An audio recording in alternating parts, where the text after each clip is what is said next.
Alguns comandos que você pode utilizar, por exemplo, seria você escrevendo Ctrl L ou Clear, ou você apertando o atalho Ctrl L ou escrevendo aqui no prompt Clear, ele vai limpar o terminal. O que seria limpar o terminal? Ele vai apagar todas essas informações que estão aqui e vai sobrar apenas essa da linha aqui que tem o nome Maico@Ubuntu. E aí ela vai subir lá para o topo e vai ficar apenas ela.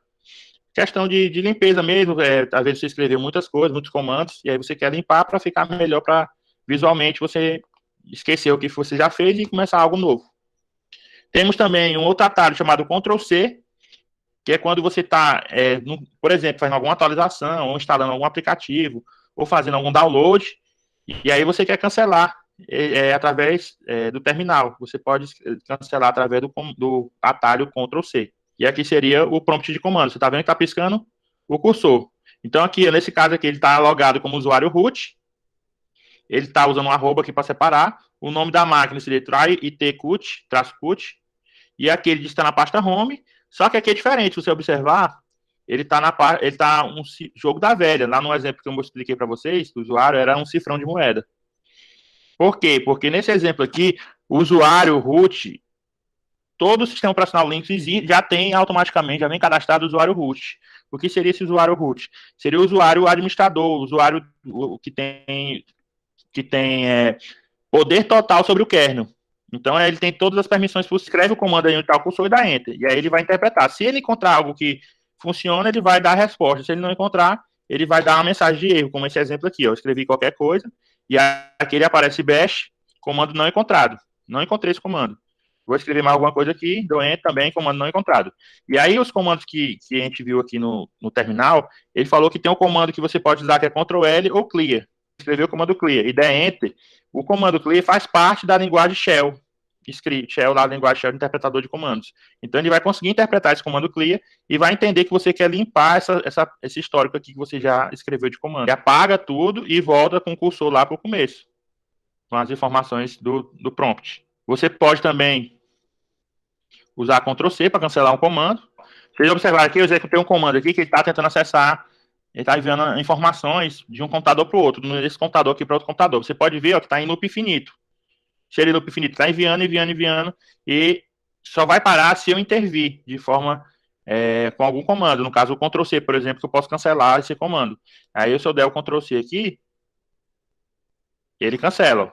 Ele cancelou a operação que eu estava executando, que ela não ia acabar nunca se o usuário não fosse intervir na sua execução. E aí ele finaliza aqui e volta para o cursor novamente. Aí eu dou um Ctrl L aqui para limpar, ó, ou Clear, e aí ele limpa o terminal novamente. Outro comando que pode ser utilizado é o Ctrl W. O que é que o Ctrl W faz? Ele vai apagar uma palavra por vez. Então, um exemplo aqui, eu coloco Instituto Federal do Piauí. Então, eu escrevi aí, ó, 1, 2, 3, 4 palavras. Basta dar o Ctrl W que ele vai apagar uma palavra por vez. Ó. Ctrl W apertei uma vez, já apagou o Piauí. Se eu der Ctrl W outra vez, apagar o Du. Se eu der o Ctrl W outra vez, o Federal. Se eu der Ctrl W outra vez, Instituto. Então, você pode apagar de forma parcial as informações aqui do Linux, que você escreveu no terminal. O Ctrl U, já o Ctrl U, ele é mais prático. Ele apaga a linha toda. Se você quiser apagar a palavra toda, bota Ctrl U. Que aí ele apaga a palavra toda. Ctrl U. Temos também o Ctrl D, que ele vai encerrar a sessão, só que eu não quero que encerre, mas você pode dar Ctrl D. Se der Ctrl D, eu escrever o comando Exit, ele vai encerrar a sessão. A sessão seria você pegar, como se você estivesse saindo, bloqueando o computador, sem precisar desligar o computador. Quando você vai sair do usuário, você quer sair do usuário, fechar os programas que estavam abertos e voltar para a área de login. Isso seria encerrar a sessão do usuário. Ele finaliza todos os programas que o usuário abriu e sai da sessão do usuário. O usuário deixa de estar logado e volta para a área de login para que ele ou outro usuário possa logar novamente. Iniciar a sessão quando o usuário loga. Ele está iniciando uma nova sessão. Temos também outros comandos que você pode escrever, para encerrar a sessão, além do este, pode também fazer logout. Esse comando logout também ele funciona para fazer encerrar a sessão. Ou este, ou logout, ou Ctrl D. Qualquer uma dessas três opções. Para desligar o computador pelo terminal, você pode escrever 3 formas de desligar. -H-now é uma forma que você pode fazer o comando para desligar o computador. Você pode usar também o comando HALT, Alt, você pode usar. E também o terceiro comando que você pode utilizar seria Power Off. Power Off. Também ele vai desligar o computador. Tem uma diferençazinha entre um e outro, mas basicamente os três vão fazer a mesma coisa, que seria desligar. Você quer reiniciar o computador usando o Linux, você pode usar o comando reboot. Reboot, que ele vai desligar e ligar novamente. Ou também pode usar esse outro comando que é shutdown now, que ele também vai fazer o reinício do sistema operacional. Quando você executa muitos comandos e você precisa executar um comando novamente, para você não precisar escrever ele todinho, você pode usar as setinhas. Tem as setinhas de direção do teclado, para cima, para baixo, para esquerda e para direita. Você usa até para jogar também. Você pode usar a seta para cima, por exemplo, ó, que ele vai mostrando os últimos comandos que você escreveu. E você pode aproveitar algum comando caso você queira executar ele de novo. Aí só faz a alteração que você quer fazer. E aí você reaproveita os comandos mais recentes que você escreveu, usando a setinha para cima e para baixo. Usuário root, que seria o usuário administrador. E nós temos um comando que nós podemos utilizar no Linux, que é o SU. Para que serve esse comando? Ele é um comando que ele serve para alterar o ID do usuário atual para o do superusuário ou para outro usuário. Então, se você quer sair de Maico para root, você pode usar o comando su. Se você quiser sair de Maico para outro usuário, você pode usar o comando su. Você pode fazer isso apenas com esse comando su. Só que tem duas formas de você utilizar esse comando su. Como tem aqui no exemplo abaixo, você pode utilizar ele com um traço e sem um traço. Você pode ver aqui nesse exemplo que ele usa o su e o nome do usuário que ele quer logar. E aí ele vai sair do usuário Maico e vai logar no usuário aluno. Aí você precisa colocar a senha do aluno para que funcione. E tem o su com um traço. Qual a diferença de um para o outro? A diferença, você usa sem um traço, ele vai sair do usuário Maico, vai logar no usuário aluno, mas ele vai permanecer na mesma pasta que você estava antes, quando estava logado no usuário Maico. Quando eu estava aqui logado no usuário Maico, eu estava na pasta home, que esse tio aqui representa, a pasta home do usuário Maico. É a pasta pessoal do usuário Maico, onde ele pode salvar as informações dele. Onde tem um documento do Maico, downloads, tem os arquivos pessoais dele, onde ficam tudo concentrado dentro dessa pasta, que seria chamado de pasta home, que a gente vai ver mais na frente. Então, o que, é que ele faz? Ele loga como aluno, você pode ver que trocou aqui de Maico para aluno, e está dentro do computador serve, mas ele continua na pasta home de Maico, ele continua que é um caminho da pasta home de Maico. Que é esse tio aqui, ele representa esse caminho. Só que esse tio ele só é utilizado quando é a pasta que o usuário está logado. Ele não está mais em Maico. Então, deixa de ser utilizado o tio e vai ser utilizado barra home barra Maico, que é o caminho que estava logado, estava conectado antes com o usuário Maico. Então, ele vai estar dentro da pasta Maico, só que com seção do usuário Maico, aluno. E nesse outro aqui, a diferença qual é? Que ele vai sair do usuário Maico e vai sair da pasta home do usuário Maico. Quando ele bota o traço aqui e a senha, ele vai logar no usuário aluno e vai sair da pasta do usuário Maico para a pasta home do usuário aluno. Então, ele se mudou de pasta quando ele coloca esse traço. A diferença básica entre su e su traço. Nesse exemplo de baixo aí, ele está logando com o usuário root. Para você logar no usuário root, basta apenas colocar su e enter.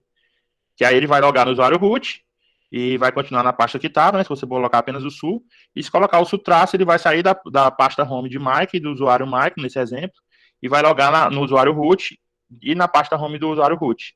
O sudo é quando você quer executar apenas um comando. Você é um usuário Mike, por exemplo, você não é um usuário que tem privilégios, mas você quer executar apenas um único comando com privilégio de root, mas sem precisar sair do usuário Mike nem nada, só para executar aquele comando exclusivamente. Então, você basta botar o nome sudo e um dos comandos que você quer fazer, que aí ele vai executar. No caso aqui, por exemplo, se você executa esse comando aqui, na verdade vai atualizar esse apt-get, que é o pacote como se fosse a Play Store do Ubuntu, entendeu? É ele que tem os programas que você pode instalar, através desse apt-get. Se você tenta instalar aqui, ó, fazer essa alteração, ele não deixa acontecer, porque o Michael não é um usuário root. Ele é um usuário simples, e esse comando só executa com o usuário root. Então ele fala que não foi possível executar esse comando porque foi permissão negada.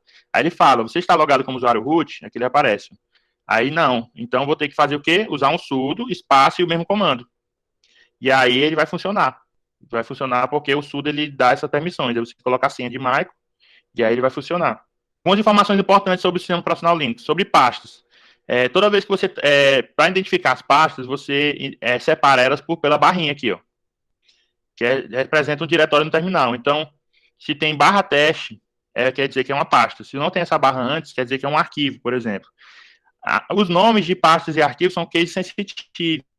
Quer dizer isso? Se você colocar a mesma palavra maiúscula, a mesma palavra minúscula, o sistema operacional vai interpretar que são duas pastas diferentes. Ele não entende como sendo a mesma coisa.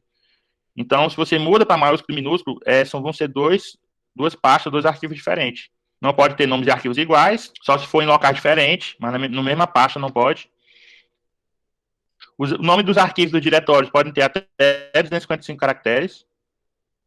E é recomendado evitar espaços ao nomear arquivos e pastas. E quando você instala ele no computador, ele tem uma estrutura de diretórios. E aqui são as estruturas que vêm quando você instala o sistema operacional, sem fazer nada. Então, aqui nós temos aqui o diretório raiz, que é representado apenas por essa barra aqui, que é chamado de diretório raiz ou diretório root, que root é o termo que em português significa raiz, o diretório root do sistema operacional. E aqui tem subdiretórios, são diretórios que estão dentro desse diretório principal. A gente vai ver cada um deles, qual é a função deles. Ó. Então, aqui nós temos o diretório raiz do sistema, temos o diretório root, que está dentro desse diretório raiz. Ó. Quando a gente coloca aqui traço, depois root, quer dizer que você está na pasta raiz, e dentro da pasta raiz tem a pasta root. Então, aqui é o diretório, o root é o diretório exclusivo daquele usuário que já vem junto com o sistema operacional Linux, que é o usuário principal, usuário root, né? Então, aqui é a pasta exclusiva do usuário root. Barra bin, ela é uma pasta, subpasta, onde você vai instalar aplicativos de formato binário. Aplicativos do sistema operacional.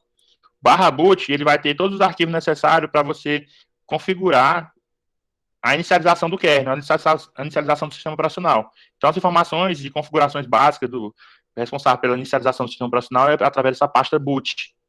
Tem a pasta etc, que é onde vai estar arquivos de configurações, alguns comandos de inicialização, etc. Tem a pasta dev, onde vai estar salvo arquivos, drives, configuração de drive de arquivo de periféricos do computador, como teclado, mouse, monitor. A pasta home, que é o que eu já falei com vocês, é a pasta onde vão ficar o diretório dos usuários que estão instalados, configurados no sistema operacional. Então, cada usuário vai ter uma pasta pessoal. Então, se você tem 3 usuários cadastrados nesse sistema, você vai ter 3 pastas, uma pasta para cada usuário, onde dentro dela vai estar documentos, imagens, downloads, etc. A pasta root seria uma pasta home do usuário root. Ela é em outro local, não é dentro da pasta home. Pasta home só são para usuários comuns, usuários padrões. Pasta TMP são onde ficam salvos arquivos temporários, arquivos de cache, arquivos de navegação, fica tudo dentro da pasta TMP. Esse diretório aqui, subdiretório mídia e MNT, são 2 diretórios. Ele é responsável para você montar pendrive, CD, partições de disco, câmeras que você conecta ao celular. Barra var, ela vai ser responsável pelos registros do sistema. O que seria isso, o registro do sistema? Tudo que o sistema faz, ele registra, ele salva em um arquivo chamado log. Porque caso der algum erro, esse registro vai estar descrevendo onde é que está esse erro, você consegue descobrir. A pasta initRD, ele é usado para fazer um boot personalizado. Essa parte lost mais found, o que ele faz? Ele faz ele fornece um sistema de perdido mais achado para arquivos de que existe sob o diretório root. Tem a pasta sbin, que ele é responsável para salva aplicativos binários do kernel do Linux, do sistema operacional, que são importantes, de segurança.